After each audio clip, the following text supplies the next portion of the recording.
یا نبی سلام علیکہ، یا رسول سلام علیکہ۔ درود پاک پڑھنے میں صلی اللہ علیہ نبی علیہ الصلوۃ والسلام علیکہ یا رسول اللہ صلی اللہ تعالی علیہ وسلم۔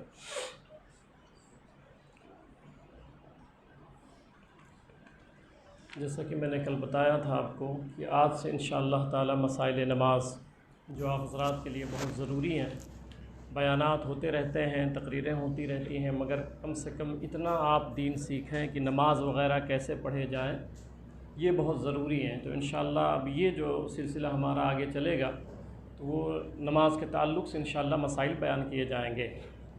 ایک دو باتیں اس میں ایڈ کر دیتا ہوں۔ کل میں نے تھوڑی سی اس پر وضاحت کی تھی۔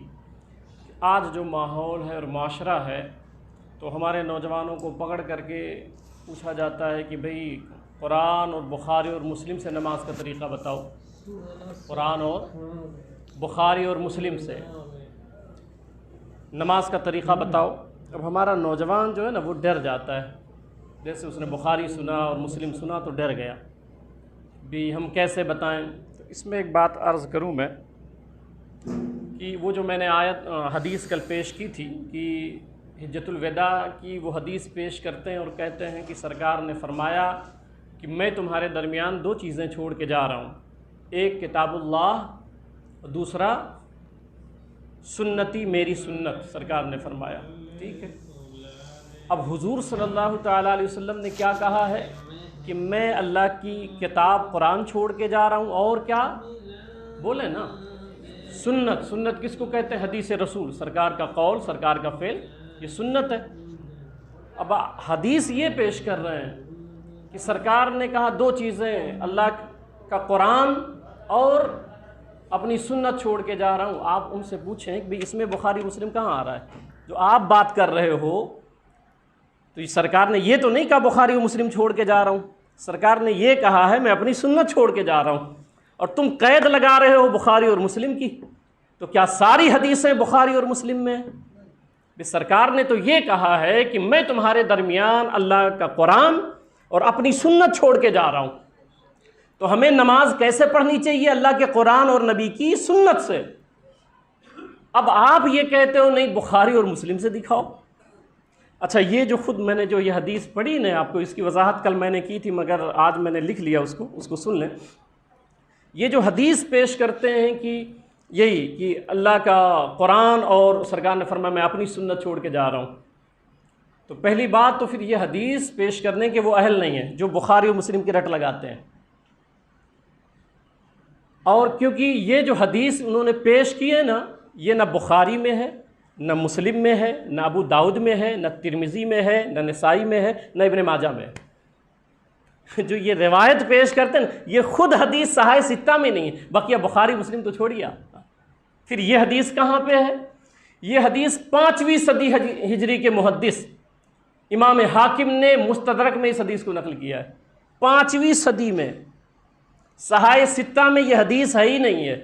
آپ ان سے کہیں بابا آپ مجھ سے بخاری مسلم کی بات کرتے ہیں، جو روایت آپ پیش کر رہے ہیں وہی دکھا دینا آپ کا۔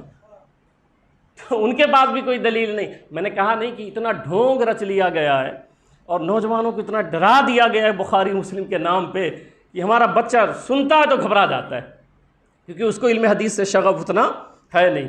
اور پھر یہ جو ہے نا اس کے آگے جو لفظ لکھا ہے امام حاکم نے فرمایا ذکر الاعتصام بالسنت غریب، سنت کو قائم پکڑنے والی جو یہ روایت ہے یہ غریب ہے۔ اب وہ روایت بھی جو پیش کر رہا ہے وہ غریب روایت پیش کر رہا ہے۔ کیوں؟ کیونکہ اسماعیل بن ابی الاویس جو ہے یہ متفرد ہے۔ میں اصول میں نہیں جاؤں گا، آپ کو اتنی سمجھ نہیں آئے گی، ٹھیک ہے، مگر وہ روایت بھی پیش کر رہا ہے تو صحاح ستہ کے آگے 5ویں صدی ہجری کے محدث ہیں یہ۔ اچھا، اب آپ ان سے سوال کریں کہ بھئی جو سنت ہے، ساری سنت جو ہے حضور کی، سرکار نے تو فرمایا کہ میں سنت چھوڑ کے جا رہا ہوں۔ اب وہ سنت صرف بخاری اور مسلم میں تو نہیں ہے نا۔ بھائی امام بخاری سے آپ پوچھیں کہ امام بخاری کو کتنی حدیثیں یاد تھی تو جانتے ہیں آپ کو 6 لاکھ حدیثیں آپ کو خود یاد تھی امام بخاری کو، 6 لاکھ حدیثوں کے حافظ آپ تھے۔ امام احمد بن حنبل کو لے لیں تو 10 لاکھ حدیثوں کے حافظ وہ تھے، اور پوری بخاری میں حدیث ہے کتنی وہ سنیں آپ، شیخ فواد عبد الباقی کی تحقیق یہ ہے کہ پوری بخاری میں جو حدیث ہے وہ 7563 ہے بس، ٹھیک ہے۔ مقدمہ ابن الصلاح میں ہے کہ 7275 ہے۔ اب ان میں جو ہے مکررات، معلقات، متابعات، مراسیل، مقطوعات، موقوفات، یعنی مکررات یعنی ڈبل جو حدیثیں آئی ہیں یہ سب شامل کریں گے تو 9080 بنتی ہیں ٹوٹل بخاری میں حدیث۔ اور امام بخاری کو کتنی حدیثیں یاد تھیں؟ 6 لاکھ حدیثیں۔ اور پھر اگر مکررات کو ہٹا دیں، مکررات سمجھ لیں، آپ کو میں سمجھا دوں کہ ایک حدیث کو 2 مرتبہ لایا گیا ہے، 3 مرتبہ لایا گیا، اس کو تکرار کہتے ہیں، یعنی بار بار لانا۔ ایک روایت کو امام بخاری شریف میں 10 مرتبہ لائیں، 14 مرتبہ لائیں، تو اگر یہ ہٹا دیے حدیث ایک ہے، سند الگ ہو گئی ہے۔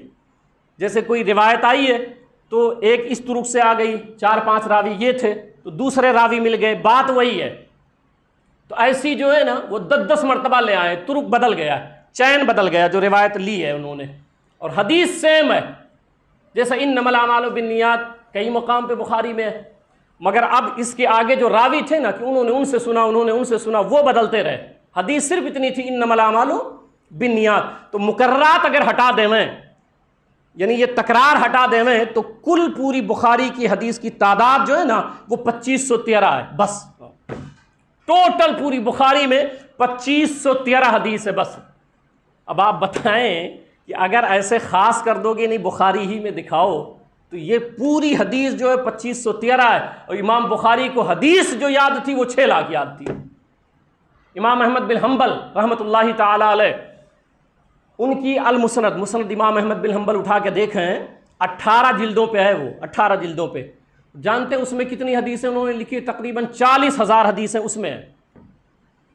تو یہ جو ایک مغالطہ دے دیا گیا ہے کہ نہیں بخاری ہی میں دکھائیں، یہ بالکل سرے سے جہالت ہے، اور پھر یہ ایک دھوکہ ہے، لوگوں کو دھوکہ دینے کے لیے کہا جاتا ہے۔ میں ایک مثال دے دیتا ہوں، کیا بخاری ہی میں قید کر دیا جائے؟ اگر ایسا ہے تو میں نے کل وہ استنجا کرنے والی حدیث بتائی تھی، اب وہ سن لیں قاعدے سے کہ بخاری اور مسلم میں حدیث تو موجود ہے مگر وہ سنت طریقہ نہیں ہے۔ بخاری میں ہی حدیث ہے، مسلم میں بھی حدیث ہے مگر وہ سنت طریقہ نہیں ہے۔ اب یہ جو رٹ لگا رہے نہیں بخاری سے دکھاؤ مسلم، میاں بخاری مسلم میں روایت ایسی 20 میں مثالیں دے سکتا ہوں، 20 مثال دے سکتا ہوں، مگر ایک مثال کل والی تازہ کر دوں تاکہ کل سنا چکا ہوں کہ بخاری مسلم میں حدیث تو موجود ہے مگر وہ طریقہ سنت نہیں ہے۔ طریقہ سنت کیا ہے؟ جو بخاری مسلم کے علاوہ ہے، اس میں جو روایت آئی ہے وہ سنت بنی ہے، اس میں جو روایت آئی یہ سنت ہے ہی نہیں۔ جیسے بخاری میں امام بخاری جو ہے میں نے کل بتایا تھا 4 حدیثیں لائے ہیں، کھڑے ہو کر پیشاب کرنے پہ کتنی؟ 4 حدیثیں لائے ہیں۔ حدیث نمبر لکھ لیں، یاد کر لیں، حدیث نمبر 224، 225، 226۔ میں تحقیق کے ساتھ بتا رہا ہوں نا کہ پھر آپ ریسرچ کریں تو بتا سکیں کسی کو۔ اور پھر ایک حدیث درمیان میں آئی ہے ابو موسیٰ اشعری اور حذیفہ بن یمان کی روایت سے۔ یہ 4 حدیث ٹوٹل لائے ہیں کھڑے ہو کر پیشاب کرنے کے بارے میں۔ بیٹھ کر پیشاب کرنے پہ کوئی روایت نہیں ہے۔ اچھا، لطف کی بات یہ ہے، پھر میں نے رات میں آج کھنگالا، آج میں نے رات میں صحیح مسلم پہ وقت دیا، صحیح مسلم کو بھی میں نے کھنگالا، تو پوری صحیح مسلم میں بھی بیٹھ کر پیشاب کرنے پہ ایک روایت بھی نہیں ہے۔ اب جو دھوکہ دے رہے ہیں بخاری و مسلم کے نام پہ نہیں بخاری میں دکھاؤ، تو بخاری میں تو بیٹھنے والی کوئی روایت نہیں ہے، مسلم میں بھی بیٹھنے والی کوئی روایت نہیں ہے، تو آپ کیا کریں گے؟ بخاری پر اگر عمل کریں گے تو پھر کھڑے ہو کے پیشاب کریں آپ؟ بھائی یورپ کے طریقے پہ پیشاب کریں آپ کریں گے؟ کسی محدث نے آج تک لکھا ہے کہ جائز ہے؟ جبکہ حدیث بخاری کی ہے، حدیث صحیح مسلم کی ہے، اور بیٹھنے کی کوئی روایت نہیں ہے۔ اب بیٹھنے کی روایت کیا کریں گے آپ؟ میں صرف آپ کو یہ سمجھانا چاہ رہا ہوں کہ اگر آپ سے کوئی آ کے یہ کہتا ہے نا کہ بخاری میں دکھاؤ تو گھبرایا نہ کریں، ایسی کوئی بات نہیں ہے۔ یہ تو حالات ایسے ہیں، بے عشق محمد کے پڑھتے ہیں جو بخاری آتا ہے بخار، ان کو بخاری نہیں آتی۔ حضور صلی اللہ علیہ وسلم کے عشق کے بغیر، حضور صلی اللہ علیہ وسلم کی محبت کے بغیر، اور ان لوگوں کو تو بخاری پڑھنے کا حق بھی نہیں ہے۔ میں آپ کو ایک مثال دیتا ہوں، امام بخاری رحمۃ اللہ تعالی علیہ جانتے ہیں آپ کے والد کا انتقال ہو گیا تھا بچپن میں، آپ کے والد کا نام محمد اسماعیل ہے، آپ کا نام محمد ہے، آپ کے والد کا نام اسماعیل ہے۔ اچھا ایک لطیف بات یہاں سمجھا دوں، اسماعیل بن ابراہیم بن مغیرہ یہ امام بخاری کے والد گرامی ہیں۔ اچھا ان کے استاذ جو ہیں وہ کون ہیں؟ امام حماد بن زید، امام عبداللہ بن مبارک اور امام مالک۔ اچھا اب یہ امام حماد بن زید اور عبداللہ بن مبارک یہ کون ہیں؟ یہ ہم سب امام اعظم ابو حنیفہ کے شاگرد ہیں، یعنی ہمارے امام اعظم ابو حنیفہ رحمۃ اللہ علیہ امام بخاری کے دادا استاذ ہیں، دادا استاذ ہیں، کہ امام بخاری کے والد کو امام اعظم ابو حنیفہ کے شاگردوں نے پڑھایا ہے۔ یہ ہمارا اپنا طرق ہے، ٹھیک ہے۔ تو اس پر ایک بات عرض کروں تو بچپن میں آپ کے والد کا انتقال ہو گیا اور پھر آپ کی بینائی چلی گئی، کس کی؟ امام بخاری رحمۃ اللہ تعالی۔ محدث ابن حجر عسقلانی نے لکھا ہے، جو اصول حدیث کے امام ہیں، انہوں نے اس کو لکھا ہے، اور جنہوں نے بھی بخاری کی شرح لکھی ہے من وعن سبوں نے اس واقعے کو لکھا ہے، ہر کتاب میں ملے گا۔ ایسی کوئی بات میں کبھی زندگی میں نہیں کرتا جو ایک ہی کتاب میں ہو، ٹھیک۔ تو سبوں نے لکھا ہے جب آپ کی بینائی چلی گئی تو آپ کی والدہ ولیہ تھیں، صاحب کرامت تھیں۔ تو جو لوگ ولی کو نہیں مانتے اور کرامت کو نہیں مانتے ان کو حق نہیں بنتا ہے کہ امام بخاری کی بخاری پڑھیں، پھر ان کو حق ہی نہیں بنتا ہے کہ امام بخاری کی بخاری وہ پڑھیں۔ تو آپ کی والدہ نے اللہ سے دعا کیا کہ اے مالک و مولا، میرا بیٹا ہے محمد بن اسماعیل یہ نابینا ہو گیا ہے۔ تو رات میں خواب میں ابراہیم علیہ السلام تشریف لائے۔ اب یہاں ایک نقطہ اور بتاؤں گا میں آپ کو، امام حضرت ابراہیم علیہ السلام تشریف لائے، انہوں نے بشارت دی کہ تمہارے بیٹے کی بینائی صحیح ہو گئی ہے۔ اب جو لوگ بشارت کو کشف کو نہیں مانتے ہیں، دوسرا نقطہ سنیں، جو کشف کو بشارت کو نہیں مانتے ان کا بھی تعلق امام بخاری سے کچھ بھی نہیں ہے، پھر وہ زبردستی ہیں جو لگے ہوئے ہیں، زبردستی لگے ہوئے ہیں۔ اور پھر جب صبح امام بخاری اٹھے، بچپنا تھا، تو آپ کی والدہ نے دیکھا کہ ان کی بینائی آ گئی تھی۔ اور ایک دو بات اور سمجھا دوں چونکہ امام بخاری کی بات آئی ہے۔ امام بخاری عاشق رسول تھے۔ بخاری جب انہوں نے شروع کی ہے تو کہاں شروع کیے جانتے ہیں؟ یہ میں اپنے بچوں کو جرات دینا چاہتا ہوں، اپنے نوجوانوں کو ہمت دینا چاہتا ہوں کہ آپ گھبرایا نہ کریں۔ مدینہ مسجد میں حضور کا ایک غلام رہتا ہے ابھی بھی، ابھی آپ ہمت سے جرات کے ساتھ بولا کریں، جرات کے ساتھ بولا کریں۔ میں کبھی اتنی تحقیقی گفتگو نہیں کرتا ہوں کیونکہ میں گفتگو کرتا ہوں آپ کے مزاج کے مطابق۔ تو امام بخاری رحمۃ اللہ تعالیٰ علیہ نے پہلی حدیث کہاں لکھی ہے؟ مسجد حرام میں، خانہ کعبہ میں، شروعات یہاں کی۔ مگر بخاری کی جب آخری حدیث لکھنی ہوئی ہے تو مکہ میں نہیں، مصطفیٰ کے قبر کے سامنے لکھی ہے، حضور صلی اللہ علیہ وسلم کے قبر لکھی ہے۔ تو جو لوگ قبر نہیں مانتے یا حضور کے مزار کو نہیں مانتے یا حضور کی طرف مزار کی طرف زیارت کی نیت سے سفر کرنے کو ناجائز لکھتے ہیں، ان کا حق ہوتا ہے کہ وہ امام بخاری کی لکھی ہوئی صحیح بخاری کو پڑھیں۔ امام بخاری کا یہ عقیدہ تھا۔ اور سن لیں ایک بات، امام بخاری جب حدیث لکھتے تھے، ایک حدیث لکھنے سے پہلے، یہ میں ایسی جنرل بات کرتا ہوں کہ آپ جو ہے نا وہ گوگل پہ چاہیں ریسرچ کر لیں، جس محدث کو پڑھیں گے یہی ملے گا جو میں بتا رہا ہوں۔ اور پھر اس عقیدے کے خلاف اگر کوئی ملتا ہے تو اس سے کہیں کہ بھئی آپ کا بخاری سے کوئی تعلق نہیں ہے، بخاری سے تعلق تو اہل سنت کا ہے، اہل سنت کا ہے۔ تو امام بخاری رحمۃ اللہ تعالیٰ علیہ ایک حدیث لکھنے سے پہلے کیا کرتے تھے؟ غسل کرتے تھے، اس کے بعد کپڑے زیب تن فرماتے تھے، خوشبو لگاتے تھے، 2 رکعت نماز پڑھتے تھے، 2 رکعت نفل نماز پڑھتے تھے۔ اس طرح انہوں نے لکھا ہے۔ پوری بخاری کتنے سال میں لکھی؟ 16 سال میں، 16 سال میں لکھی ہے۔ یہ جو بدعت کے فتوے لگاتے ہیں کہ یہ نئی چیز ہے، کہاں سے تم نے نکالا، یہ اذان سے پہلے درود پڑھ رہے ہو یہ بدعت ہے، یہ جلوس نکال رہے ہو یہ بدعت ہے، یہ کر رہے ہو یہ بدعت ہے۔ میاں اگر یہ بدعت ہے تو امام بخاری سے بھی پوچھ لیں کہ یہ جو 2 رکعت پڑھتے تھے آپ ہر حدیث سے پہلے، یہ کہاں لکھا ہوا تھا؟ بھئی سرکار کا کون سا فرمان تھا کہ جب میری حدیث لکھو تو 2 رکعت پڑھو؟ ایسا کوئی فرمان تھا؟ تو یہ بدعت تھی کہ نہیں بدعت تھی؟ بھئی نئی چیز تھی کہ حدیث لکھنے سے پہلے 2 رکعت نفل پڑھ رہے ہیں۔ تو اگر کوئی ہر نئی چیز کو بدعت کہہ رہا ہے اور ہر بدعت گمراہی کہہ رہا ہے تو اس سے میرا اپیل ہے کہ امام بخاری پر بھی بدعتی ہونے کا فتویٰ لگے گا۔ پھر آپ کیا کریں گے؟ کون سی بخاری لیں گے؟ دوسری کوئی بخاری نہیں ہے۔ اس لیے کم سے کم ادھر اگر کہتے ہو کہ نہیں وہ صحیح تھا، اگرچہ انہوں نے ایجاد کیا تھا مگر بات صحیح تھی، ادھر بھی مان لیں بھائی جلوس محمدی بھی صحیح ہے، چراغاں بھی صحیح ہے، محفل میلاد بھی صحیح ہے۔ تو عرض کر رہا تھا کہ آپ نے 16 سال میں لکھی ہے، اور لطف کی بات یہ ہے کہ آپ جو کپڑا پہنتے تھے تو اس کپڑے میں حضور صلی اللہ علیہ وسلم کا منہ مبارک شریف ہمیشہ موجود رہتا تھا۔ تو جو لوگ تبرک کو، توسل کو ناجائز کہتے ہیں، ان کو بھی حق نہیں بنتا کہ وہ امام بخاری کی صحیح بخاری پڑھیں۔